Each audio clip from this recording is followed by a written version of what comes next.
الحمدللہ وکفا وسلام علی عبادہ الذین اصطفى اما بعد فاعوذ باللہ من الشیطان الرجیم بسم اللہ الرحمن الرحیم رب اشرح لی صدری ویسر لی امری واحلل عقدۃ من لسانی یفقهوا قولی واجعل لی وزیرا من اہلی اللہم فقہنا فی الدین رب زدنی علما اللہم انا نسألک علما نافعا رزقا طیبا وعملا متقبلا اللہم انفعنی بما علمتنی وعلمنی ما ینفعنی وزدنی علما آمین ثم آمین۔ سورہ احزاب آیت نمبر 27 تک ہم نے پچھلی کلاس میں کیا تھا، آج آیت نمبر 28 سے ہم کریں گے۔ اعوذ باللہ من الشیطان الرجیم۔ یا ایہا النبی، اے نبی صلی اللہ علیہ وآلہ وسلم، قل لازواجک، آپ کہہ دیجئے اپنی ازواج سے، ان کنتن تردن الحیات الدنیا، اگر وہ سب چاہتی ہیں دنیا کی زندگی، وزینتہا، اور اس کی زینت، فتعالینا، پس وہ آئیں، امتعکن، میں متاع دے دوں، میں دولت دے دوں ان کو، واسرحکن، اور میں ان کو رخصت کر دوں، سراحا جمیلا، رخصت کرنا بھلے طریقے سے۔ اے نبی صلی اللہ علیہ وآلہ وسلم، اپنی بیویوں سے کہہ دیجئے کہ اگر تم اس کی دنیا اور اس کی زینت چاہتی ہو تو آؤ میں تمہیں کچھ دے دلا کر بھلے طریقے سے رخصت کر دوں۔ وَإِن كُنتُنَّ تُرِدْنَ اللَّهَ، اور اگر تم چاہتی ہو اللہ کو، وَرَسُولَهُ، اور اس کے رسول کو، وَالدَّارَ الْآخِرَةَ، اور آخرت کے گھر کو، فَإِنَّ اللَّهَ، پس بے شک اللہ، أَعَدَّ لِلْمُحْسِنَاتِ، تیار کر رکھا ہے واسطے محسنات کے، مِنْكُنَّ، تم میں سے، اجرًا عظیما، اجر عظیم۔ اور اگر تم اللہ اور اس کے رسول اور آخرت کی طالب ہو تو جان لو کہ تم میں سے جو نیکوکار ہیں اللہ نے ان کے لیے بڑا اجر مہیا کر کے رکھا ہے۔ یہ آیات تخیر کہلاتی ہیں۔ تخیر کا مطلب ہے خیارہ، اختیار دے دینا۔ اس میں آپ صلی اللہ علیہ وآلہ وسلم کو ایک اختیار دیا گیا تھا، اور وہ اختیار کیا تھا کہ آپ صلی اللہ علیہ وآلہ وسلم کو یہ اختیار دیا گیا تھا کہ آپ اپنی ازواج کو اختیار دے دیں کہ اگر وہ طلاق چاہتی ہیں تو آپ سے علیحدگی اختیار کر سکتی ہیں۔ تو گویا تفویض طلاق یا طلاق کا اختیار عورت کو دے دینے کا اس میں آپ صلی اللہ علیہ وآلہ وسلم کو انداز اور طریقہ سکھایا جاتا۔ ہوا یہ کہ مدینہ کا دور ہے اور آپ صلی اللہ علیہ وآلہ وسلم کی 4 ازواج مطہرات آپ صلی اللہ علیہ وسلم کے رشتہ ازواج میں ہیں، حضرت سودا، حضرت حفصہ، حضرت عائشہ اور حضرت ام سلمہ۔ مدینہ کے اندر جو منافق ہیں وہ بہت زیادہ تھے، اور مدینہ کی آب و ہوا کچھ ایسی تھی کہ وہاں کی خواتین جو ہے نا وہ مردوں کے اوپر حاوی تھی، جبکہ مکہ کی آب و ہوا ایسی تھی کہ مرد جو ہے نا وہ حاوی تھے اپنی عورتوں کے اوپر۔ اور حضرت عمر یہ بات بتاتے ہیں کہ جب ہم مدینہ آئے تو ہم نے یہ بہت زیادہ واضح طور پر یہ ڈفرینس محسوس کیا کہ ہماری خواتین جو ہیں ہمارے آگے منہ در منہ زبان چلانا شروع ہو گئی، بالکل ایسے جیسے کہ مدینہ کی خواتین اپنے شوہروں کے آگے بولا کرتی تھی۔ اب ہوا یہ کہ جب آپ صلی اللہ علیہ وآلہ وسلم کے پاس مختلف قسم کی وہ آ رہے تھے، مال غنیمت آ رہا تھا مختلف جنگوں کے بعد، حالانکہ آپ صلی اللہ علیہ وآلہ وسلم نے اپنی ازواج کا ایک نان نفقہ بھی باندھ کے رکھا تھا، لیکن منافقین کی خواتین جو تھی نا، عورتیں، آپ دیکھیں نفاق اتنی بڑی بیماری ہے کہ اگر یہ کسی کے اندر ہو تو جو ساتھ اٹھتا بیٹھتا ہے نا آپ کے، تو یہ بیماری آپ کو بھی لگا دیتا ہے۔ تو منافق عورتیں جو تھی نا، جو مدینہ کی منافق خواتین تھیں، ان کے اندر یہ بیماری تھی، اور انہوں نے جا کے حضور صلی اللہ علیہ وسلم کی جو ازواج مطہرات ہیں ان کے پاس اٹھنا بیٹھنا آنا جانا شروع کیا تھا۔ تو وہ ان کو کہنے لگی کہ دیکھو اتنا زیادہ مال غنیمت آتا ہے تو سارا کا سارا بانٹ دیا جاتا ہے، تم لوگ جو ہے اپنے رسول اللہ صلی اللہ علیہ وسلم سے کہہ کے اپنا نان نفقت بڑھواؤ، ٹھیک ہے؟ تو یہ ازواج مطہرات ان کی باتوں میں آ گئی، اور ان کی بات دیکھیں، یہ نفاق جب حضور صلی اللہ علیہ وسلم کی ازواج کو بھی افیکٹ کر سکتا ہے، ان کو بھی اثر انداز ہو سکتا ہے، تو میں اور آپ کیا چیز ہیں؟ ہمارے لیے بھی کتنی ضرورت ہے نا کہ ہم ان نفاق کی، اللہ نے جو علامات ہمیں قرآن پاک میں بتائی ہیں، دکھائی ہیں، ان کی علامات کو پہچانیں، یاد رکھیں، ان کو اپنے اندر سے بھی نکالیں، اور جن کے اندر وہ علامات پائی جاتی ہیں ان سے اپنے آپ کو بچائیں اور دور رکھیں، کیونکہ نفاق اگر آ جائے انسان کے اندر تو ایمان کو نیست و نابود کر کے رکھ دیتا ہے۔ اب یہ خواتین جو تھی منافقوں کی، انہوں نے ازواج مطہرات کے دل میں یہ ایک فتنہ ڈال دیا۔ آپ صلی اللہ علیہ وسلم ایک مرتبہ بیٹھے ہیں، حضرت عمر ہی بتاتے، نہیں صحیح مسلم میں حضرت جابر بن عبداللہ بتاتے ہیں کہ ایک روز حضرت ابو بکر اور حضرت عمر جو ہے نا وہ حضور صلی اللہ علیہ وسلم کے پاس آتے ہیں، تو وہاں پر ان کی چاروں ازواج مطہرات بیٹھی ہیں اور حضور صلی اللہ علیہ وسلم وہاں پہ خاموشی سے سر جھکائے بیٹھے ہیں۔ آپ صلی اللہ علیہ وسلم نے حضرت عمر کو کہا کہ ہن کما ترا یسألننی النفقہ، یہ میرے گرد بیٹھی ہیں جیسے کہ تم دیکھ رہے ہو، یہ مجھ سے خرچ کے لیے روپیہ مانگ رہی ہیں۔ تو حضرت عمر اور حضرت ابو بکر، ان دونوں کی بیٹی آپ صلی اللہ علیہ وسلم کے نکاح میں تھی، یہ دونوں نے اپنی بیٹیوں کو ڈانٹا اور یہ کہا کہ تم رسول اللہ صلی اللہ علیہ وسلم کو کیوں تنگ کر رہی ہو؟ تمہیں جو بھی چیز چاہیے تم ہم سے مانگ لو، ہم تمہارے باپ ہیں، ہم تمہاری ضرورت کو پورا کر دیں گے، تم نبی صلی اللہ علیہ وسلم کو تنگ مت کرو۔ ٹھیک ہے، تو یہاں سے اصول ہمارے لیے ایک تو یہ نکلتا ہے کہ ہمیں بھی نفاق سے بچنے کی بہت ضرورت ہے اور منافقین سے بھی بچنے کی بہت ضرورت ہے، کیونکہ منافقین اگر فتنے پہ آئیں تو آگ کسی کے گھر میں بھی لگا سکتے ہیں۔ دوسری بات یہ ہے کہ جب آپ صلی اللہ علیہ وسلم کو یہ ساری بات کا ہوا، اندازہ ہوا، تو آپ صلی اللہ علیہ وسلم نے ایک یہ واقعہ ہوا اور ایک اور بھی واقعہ ہوا جس کے اوپر آپ صلی اللہ علیہ وسلم نے ناراض ہو کر ایلا کر لیا، ایلا کا معاملہ کر لیا۔ اب ایلا کے معاملے کو جو ہے وہ میں آپ کو بعد میں پڑھیں گے انشاءاللہ تعالی، جب ہم ایلا کو ڈیٹیل سے پڑھیں گے اگلی صورت میں، تو ہم وہاں پر ایلا کو زیادہ ڈیٹیل سے پڑھیں گے۔ لیکن یہاں پر ایلا آپ صلی اللہ علیہ وسلم نے فرما لیا، ایلا بیسیکلی ایک نا تعلق رکھنے کی قسم کو کہتے ہیں۔ جب مرد اپنی بیوی سے تعلق نہیں رکھنا چاہتا تو وہ پھر ایلا کرتا ہے، اور ایلا کہتے ہیں ایلا کی مدت 4 مہینے ہوتی ہے، ٹھیک ہے۔ اگر 4 مہینے تک شوہر اپنی بیوی سے تعلق نہ رکھے تو آٹومیٹکلی طلاق ہو جاتی ہے، ٹھیک ہے، طلاق ہو جاتی ہے، اور اس طلاق کے بعد پھر عدت کا ٹائم شروع ہوتا ہے، ٹھیک ہے۔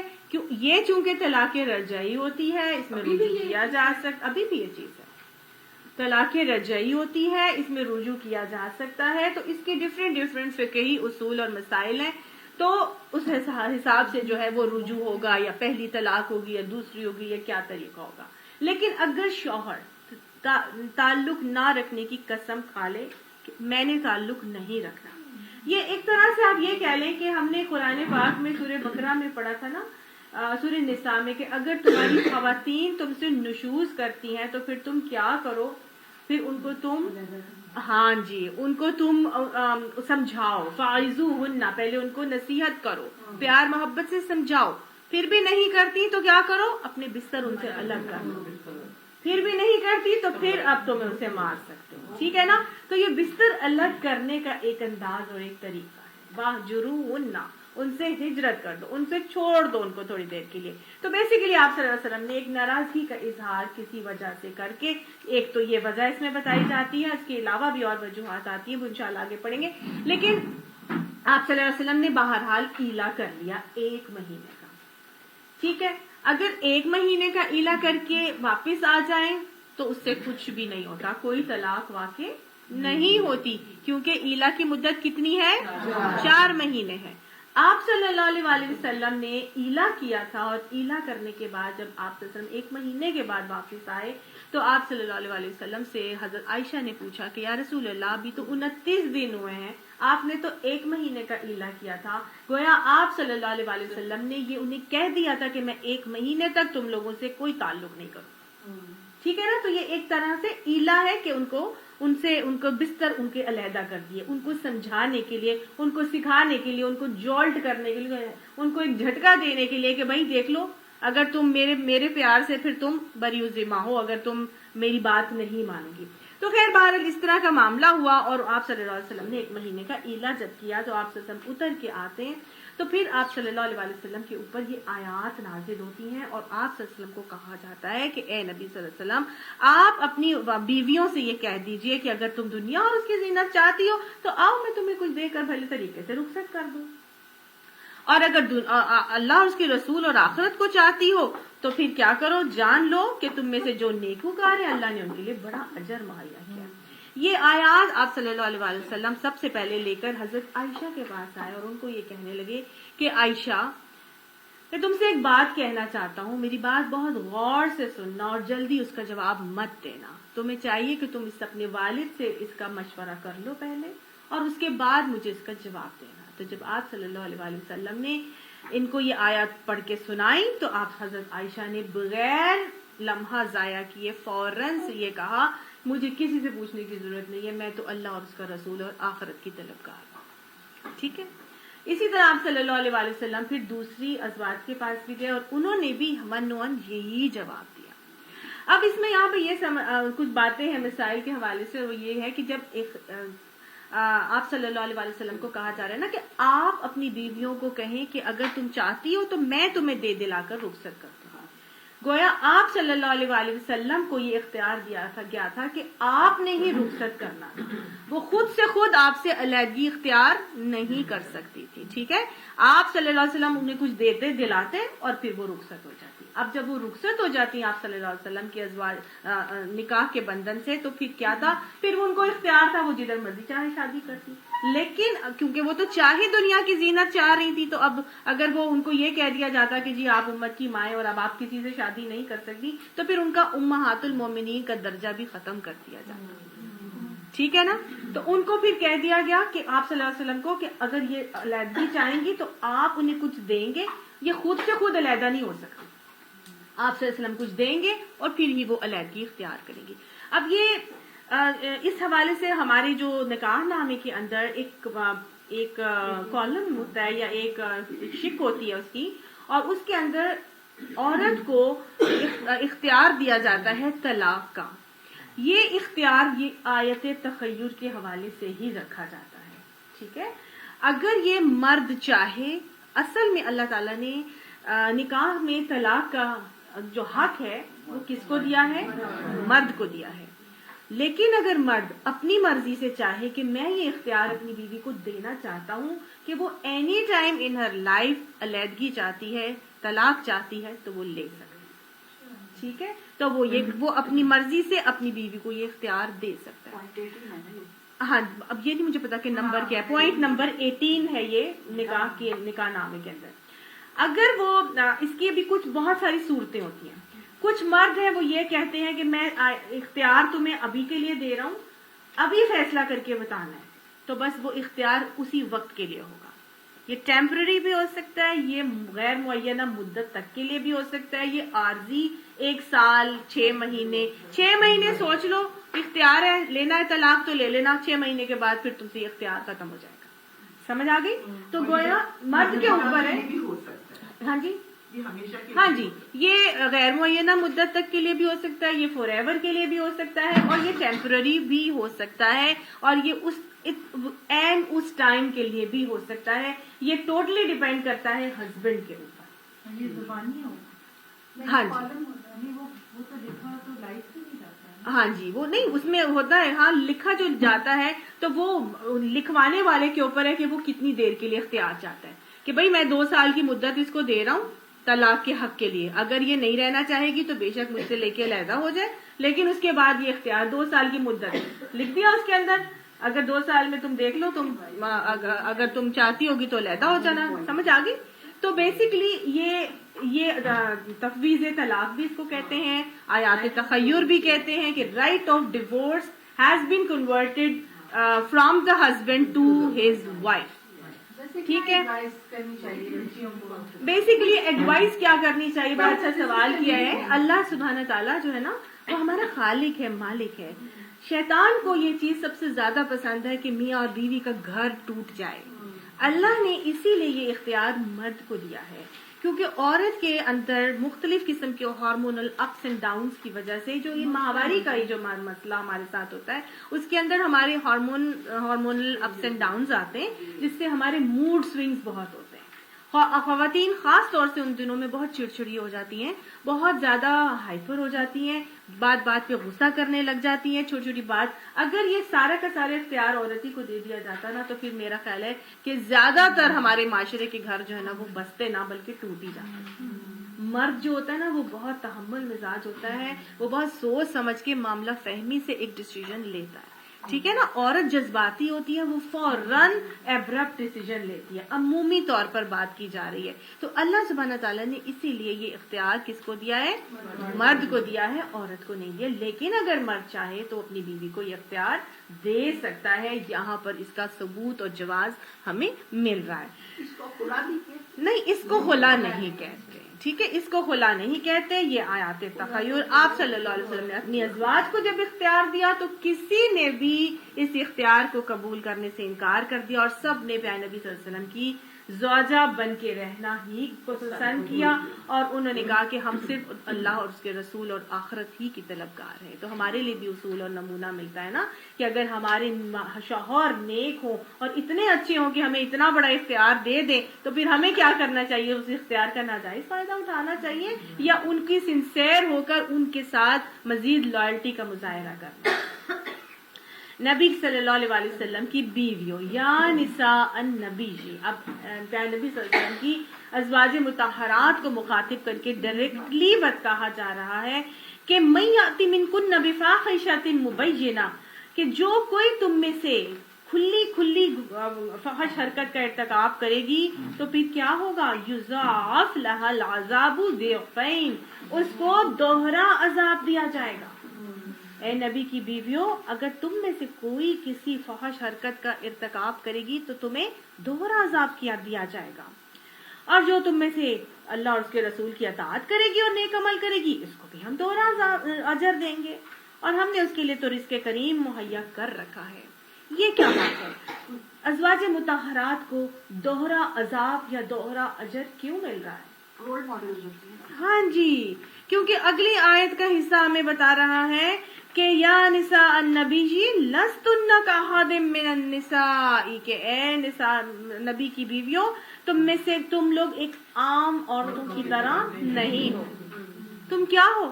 تم تو رول ماڈلز ہو, تم تو وہ ہو جو امت کی مائیں ہو. تمہیں تو اتنا معزز, اتنا محترم بنایا گیا ہے, تم نے تو نمونہ بننا ہے ساری امت کی بیٹیوں کے لیے, بیویوں کے لیے, تم نے تو سب کے لیے نمونہ بننا ہے.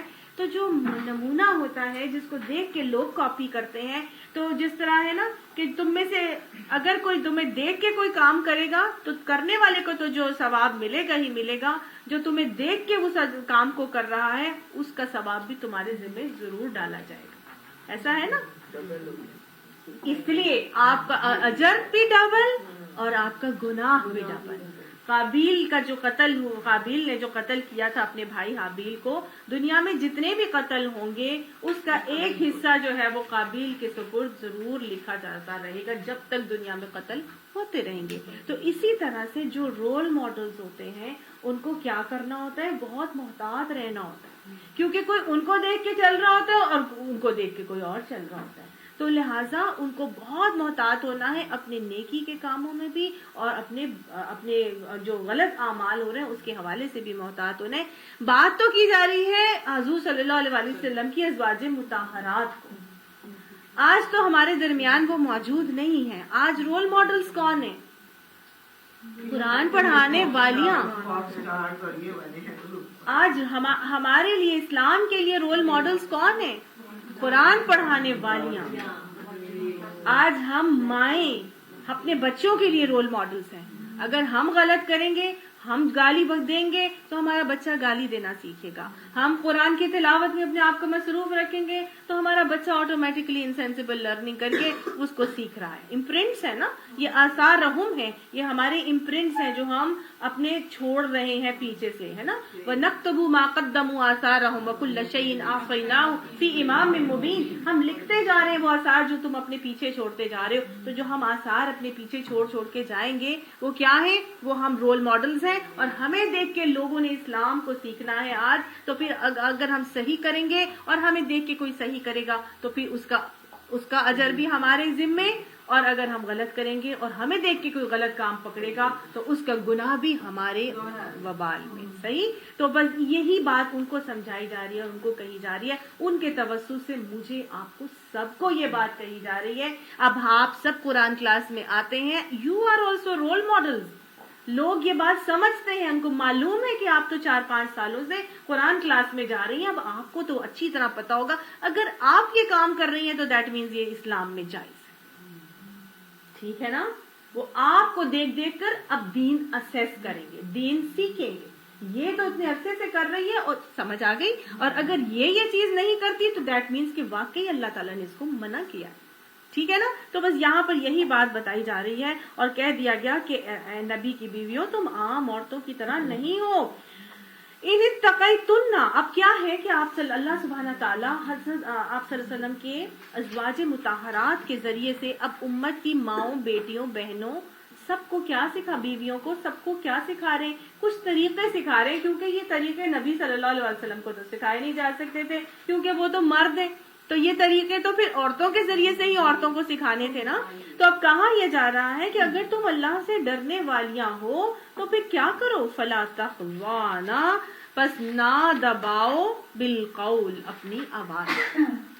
ٹھیک ہے. یعنی جب تم کسی سے بات کرتی ہو تو بات چیت میں اپنی آواز میں نرمی نہ لے کر آؤ, نرم زبان میں کسی سے بات نہ کرو. کس سے؟ غیر محرموں سے. غیر محرموں سے جب تم بات کرنے لگو تو کیا کرنا؟ اللہ سے ڈرنے والیاں ہو تو پھر غیر محرم سے بات کرتے ہوئے تمہاری زبان میں نرمی نہیں آنی چاہیے. کیوں؟ وجہ بھی بتائی گئی. فَيَطْمَعَ الَّذِي, پس وہ تمام لالچ میں پڑ جائے گا وہ شخص, فِي قَلْبِهِ مَرَضٌ, جس کے دل میں کوئی بیماری ہے. جس کے دل میں کوئی بیماری ہے نا, وہ کیا کرے گا؟ وہ تو لالچ میں پڑ جائے گا. تمہاری نرم اور لوچدار آواز سے اور پیار بھری آواز سے وہ کیا ہے؟ وہ تو دل کی لالچ میں مبتلا شخص, وہ تو تمہارے عشق میں گرفتار ہو جائے گا. وَقُلْنَ قَوْلًا مَّعْرُوفًا, پھر کیا کرو؟ بات ہی نہ کرو. نہیں, بات کرو. اگر تمہیں بات کرنی ہے کسی سے تو بات کرو, لیکن کیسے کرو؟ قَوْلًا مَّعْرُوفًا, ہاں جی, صاف سیدھی بات کیا کرو. اس آیت میں سمجھنے کی بات یہ ہے کہ نامحرموں سے بات کرنے کی مناہی نہیں ہے ہمارے دین میں. ٹھیک ہے. نامحرم سے بات کی جا سکتی ہے. کچھ لوگ کہتے ہیں, بہت سختی کا رویہ اختیار کرتے ہیں دین میں, تشدد کا, اور کہتے ہیں عورت کی آواز بھی پردہ ہے اور اس کو نامحرم سے بات کرنے کی اجازت نہیں ہے, اور وہ کہتے ہیں عورت کے بازار میں جانے کی بھی کوئی ضرورت نہیں. قرآن کی یہ آیت صاف بتا رہی ہے کہ وہ بات کر سکتی ہیں, تبھی تو اللہ سبحانہ تعالیٰ بات کرنے کا انداز اور ادب اور سلیقہ سکھا رہے ہیں. ٹھیک ہے نا.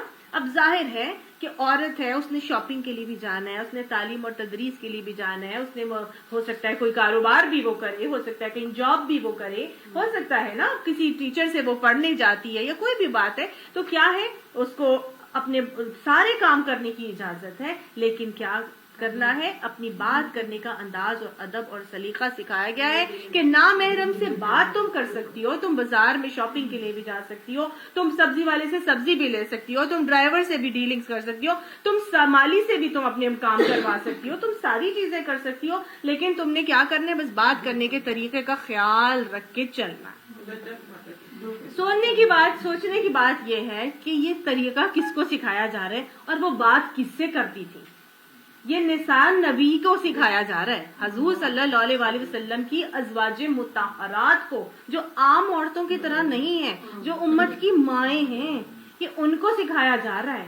نبی کے گھرانے کی خواتین کو سکھایا جا رہا ہے, جن کا معاملہ کس کے ساتھ ہوتا تھا؟ جن کا معاملہ کس کے ساتھ ہوتا تھا بات چیت کا؟ صحابہ کرام کے ساتھ, جو رضی اللہ عنہم ورضوا عنہ کے ٹائٹل کو پا چکے تھے. جن سے اللہ راضی تھا. جب ان کے دلوں میں دل کی خرابی آ سکتی ہے اس طرح کے نرم بات کرنے سے, تو پھر میرے آس پاس جو معاشرہ بھرا ہے, جو ہر قسم کے بھیڑیوں, گدھوں اور شیروں, ببر شیروں سب سے بھرا ہوا ہے, تو کیا ان کے دلوں میں کوئی خرابی نہیں آ سکتی؟ اگر ہم کسی سے نرم زبان میں بات کریں گے, کیا ضرورت ہے کہ ہم کسی کوئی ڈرائیور میرے بارے میں کیا فیلنگ رکھتا ہے یا کیا سوچ رکھتا ہے کہ یہ کیسی ہے, کیا ضرورت ہے کہ کوئی سبزی والا کہے کہ ہاں یہ بڑی نرم مزاج اور نرمی سے بات کرتی ہے, کیا فرق پڑتا ہے کہ اچھا یہاں پہ یہ بھی سمجھ لیجئے, نامحرم سے بولا جا رہا ہے اور نامحرم ہمارے کزنز بھی ہوتے ہیں, دیور بھی نامحرم ہے. طریقہ کیا سکھایا جا رہا ہے؟ دبی زبان میں بات نہیں کرو, نرم طریقے سے لوچدار انداز میں, محبت بھرے پیار بھرے انداز میں بات کرنے کی کوئی ضرورت نہیں ہے. اب اس کا مطلب یہ بھی نہیں ہے کہ بدتمیزی اور بد کلامی اور جو ہے وہ ناشائستگی کا انداز اپنا لیا جائے. اللہ تعالیٰ نے کہا قولنا قولا معروفا, ان سے سیدھی صاف کلیئر کٹ دو ٹوک زبان میں بات کرو. تمہارا انداز فرم ہونا چاہیے, لہجہ سافٹ نہیں ہونا چاہیے, بلکہ تھوڑا سا سختی والا انداز ہونا چاہیے. بدتمیزی نہیں ہوگی, بد کلامی اور ناشائستگی کا انداز نہیں ہوگا. بس آپ ایک ہی جملے کو 2 یا 3 انداز میں بول کر دیکھیں, آپ کو خود ہی سمجھ میں آ جائے گا کہ میں کیسے بات کرنے کی بات کر رہا ہوں. ایک ہی بات ہے اور اس کو مختلف انداز میں لٹک لٹک کے, مٹک مٹک کے, مسکرا کے, ہنس کے, جو لوگ شاپنگ کرنے میں جاتے ہیں تو اپنے جو کون ہوتا ہے دکاندار, اس سے کس طرح باتیں کر رہے ہوتے ہیں, اور یقین مانے درزیوں سے تو لوگ ایسے باتیں کرتے ہیں کہ جیسے اپنے اتنے پیار سے تو وہ اپنے شوہروں سے بھی باتیں کرتے ہیں. لیکن یہ حالات ہیں, لوگ ایسے بات کرتے ہیں اور ہنس کے باتیں کر رہے ہوتے ہیں, دکانداروں سے باتیں کر رہے. بھائی کیوں, کیا ضرورت ہے, کیا ضرورت ہے؟ ایون سلام تک کرنے کا ہمیں حکم نہیں ہے کہ ہم کسی نامحرم کو سلام کریں. اگر کوئی کرتا ہے تو آپ سر کے اشارے سے جواب دے دیں, بس کافی ہے. ٹھیک ہے نا. خواہ میں عورت کو اپنی آواز, بیٹھی ہوئی ہے جی, اگلی وین چل رہی ہے اور آگے کوئی بس والا ڈرائیو کر رہا ہے یا ویگن والا ڈرائیو کر رہا ہے, اور پیچھے بیٹھی ہوئی ہے اور ہنس کی ہنسی مذاق ٹٹے ہو رہے ہیں اور ساری آوازیں اس کو جاری. کیا ضرورت ہے خواہ میں باتیں سنانے کی, خواہ میں آوازیں نکالنے کی؟ اس کی بھی ہماری شریعت میں اجازت نہیں ہے.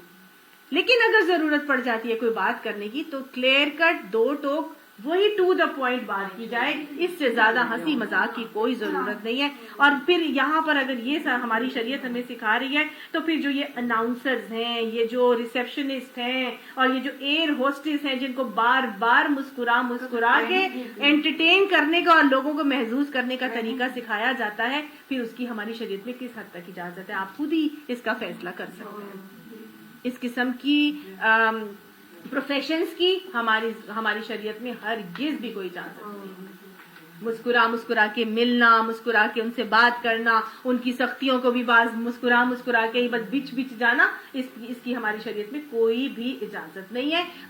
آیت میں شروع میں ہی کہہ دیا گیا ان تقیتن, کہ اگر تم اللہ سے ڈرنے والی ہو تو پھر اس چیز کا خیال بہت رکھنا ہے. کچھ لڑکیاں بہت دھڑلے سے کہتی ہیں میں نے تو جی ایئر ہوسٹس ہی بننا ہے, میں نے اسی میں جانا ہے, مجھے دنیا گھومنے کا بہت شوق ہے. بھائی دنیا گھومنے کا شوق ہے تو دنیا دوسری طریقے سے بھی گھومی جا سکتی ہے. یہ کوئی طریقہ نہیں ہے جس کا ہمارا دین اجازت ہمیں نہیں دیتا, اور ہم اس پروفیشن کو آپٹ کر لیں, یا ہم ریسیپشنسٹ بن جائیں, یا جی ہم اناؤنسرز بن جائیں اور ایئر ہوسٹس وغیرہ بن جائیں. ہمارے دین اس چیز کی بالکل ہمیں اجازت نہیں دیتا.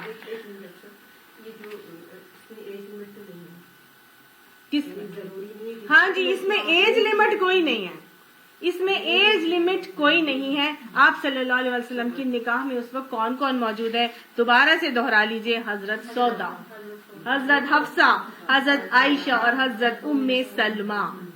اور یہ ہر کیٹیگری جو ہے وہ موجود ہے, چھوٹی بھی, درمیانی بھی, ادھیڑ عمر اور بڑھاپے والی بھی, سب موجود ہے اس میں. ٹھیک ہے, تو یہ حکم سب کے لیے ہے, فار ایوری نامحرم, اور کزنز بھی نامحرم ہی ہوتے ہیں. ٹھیک ہے,